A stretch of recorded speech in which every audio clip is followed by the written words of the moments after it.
Confusion नहीं करने वाला। अच्छा आगे चलते हैं जी। अब कुछ यहाँ पर और चीज़ आप देख लें कि कुछ ऐसे लफ्ज़ है जो मिलके एयर वाली साउंड देते हैं, ठीक है, जिस तरह एयर हवा वाली, IER एयर कहते हैं ना हवा को, एयर, ठीक है। तो CH की क्या है चा और आगे एयर लगा दो चेयर, तो H की क्या है हा आगे एयर लगा दो तो हेयर, आगे क्या है स्टेयर, सीढ़ियों को बोलते हैं, तो पेयर यानी वो ठीक करना पेयर, फेयर, F की फाय P की पाए और आगे एयर लगा दो तो फेयर, ठीक है।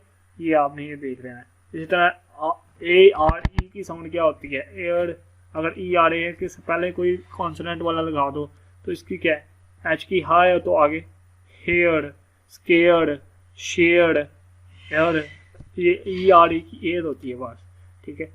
इसको और भी पढ़ते हैं वो जब अलग आता है, वो आगे चल के जब हम पढ़ेंगे वो ग्रामर तो वहाँ पर आपको बताऊंगा, ठीक है। शेयर, डेयर, हेयर, केयर, ऐसे की क्या का और आगे एयर लगा दी तो केयर, H की क्या है हेयर, हा तो हेयर, ठीक है, एयर वाली साउंड। इसी तरह अगर ING आ जाए एंड पे तो उसकी क्या जी, L की क्या है ला और INGT लाइट, ठीक है।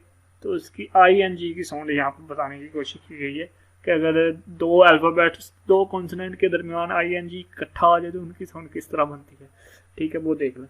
लाइट, हाइट, माइट, नाइट, ठीक है। इसको हम ये समझ लें कि ये GH जो है ना ये अक्सर ही साइलेंट एक किस्म का हो रहा है यहाँ पर।